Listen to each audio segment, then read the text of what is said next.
And Islam, they say, is Hagarism. The religion of the children of Hagar, of the Arabs. Hagarism.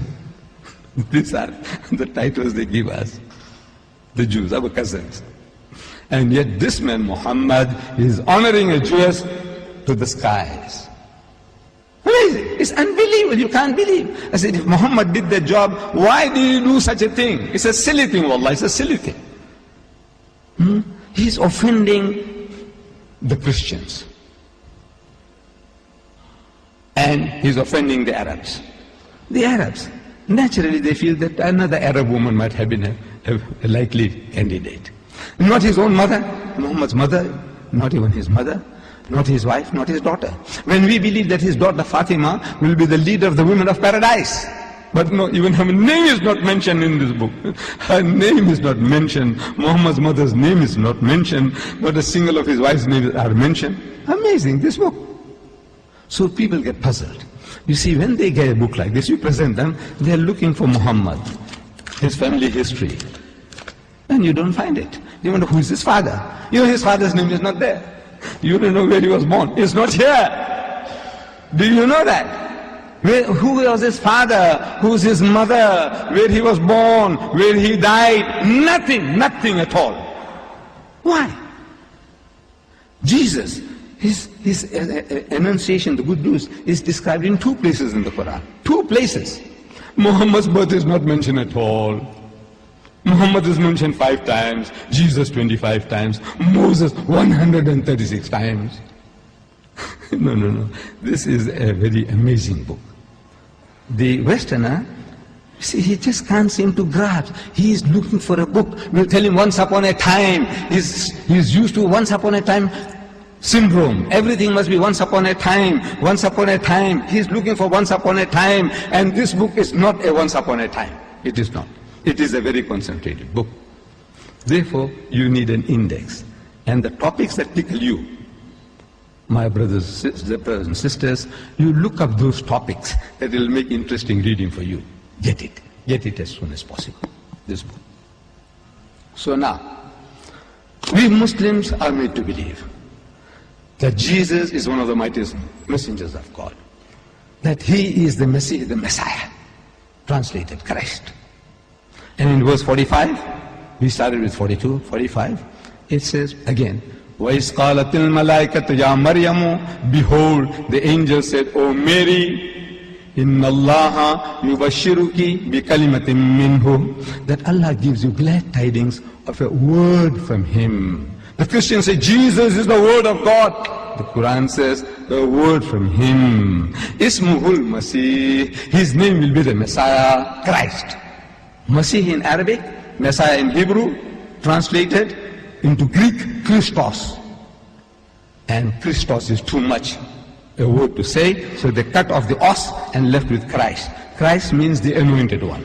Messiah means the anointed one. Masih means the anointed one. They all are trying to say the same thing.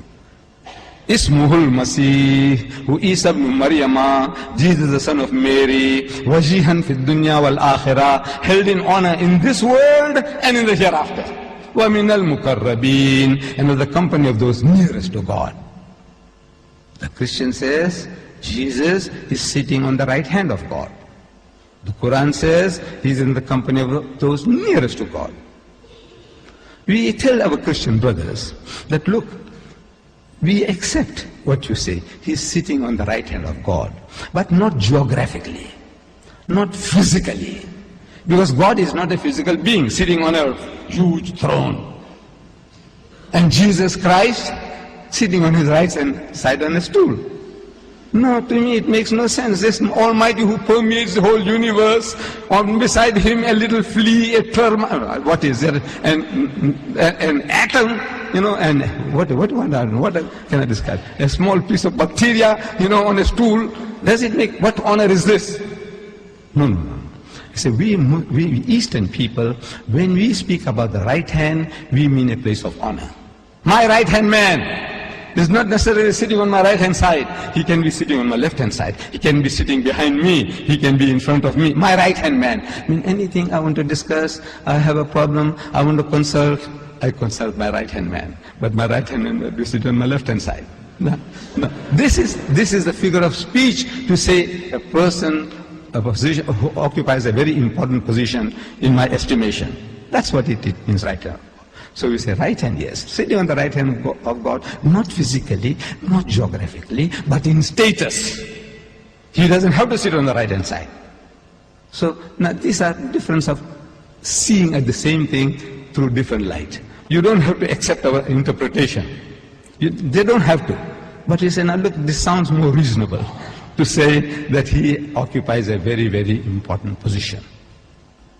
And وَيُكَلِّمُ النَّاسَ, he will speak to the people, فِي الْمَهْدِ وَكَحْلًا, in childhood and in maturity, وَمِنَ الصَّالِحِينَ, and he shall be of the company of the righteous. This is Jesus. He will speak in childhood and in maturity, and he will be in the company of the righteous. This is again confirmed in the Quran. The statement is made in chapter 3, in chapter 19 it's being confirmed. That he spoke to the people as an infant in his mother's arms. The very first miracle of Jesus in the Holy Bible. You find that in the Gospel of St. John, chapter 2. That Jesus and his disciples and his mother were invited at the marriage feast at Cana. Cana is the name of the place. Marriage feast at Cana. The very first miracle of Jesus, according to the Holy Bible. He is invited at the marriage feast at Cana, and the people run short of wine. So his mother comes to him. John chapter 2, I'm reading to you. His mother comes to him and says, son, look, these people have run short of wine. I know in the back of her mind, says, I know you got mysterious powers, you can help them to solve the problem. This is the plea made by his mother. And Jesus responds. He says, woman, what have I to do with thee? Woman, what have I to do with thee? My time is not yet. Now, if you don't want to do a job, man, there's a nicer way of telling your mother, says, Ma, look, I'm tired, leave me out. You don't have to address your mother as woman. That's the word is used for a prostitute. No. This same book now, the word woman he uses for a prostitute. That woman caught in the act of adultery. In the Bible, you read John chapter 8. The woman. So the Jews bring this woman to Jesus. They said, Master, we caught this woman in the act. What must we do to her? Actually, they're trying to trap him. They're not looking for an answer. If he says, let her go, man, they said, this man is not a man of God. Look, the book of Leviticus, in our Torah, it tells us that the adulterer and the adulteress must be stoned to death. Is he a Messiah? Can he be the man of God? He says, let her go. He's rejected. If he says, stone her, they'll kill her. And adultery was not a capital crime in the Roman Empire. So they catch him. I said, why did you kill this woman? He said, our Messiah says so. So he's beaten the devil in the deep. He's in conflict with the government, the laws of the state. Either way he loses. Heads I win, tails you lose. So what does he do? He's also a Jew. Look, these are Jews, are geniuses. I'm telling you. No, they are our cousins. They always beat us, you know that. They always have got one on us. You go into an agreement that, we resolution was a 342 or 424. This is now they're going to let go the occupied territories for peace. Occupied territories. So now they said, right, we move this for you to implement your part of it. He said, no, you haven't given up the occupied territory. He said, no, we didn't say the occupied territory. In the resolution it said occupied territory. So this piece here, is it not occupied territory? Yes. Is the means the whole thing that was concerned in 1967? No, we didn't talk about that. We said occupied territory. We didn't say the.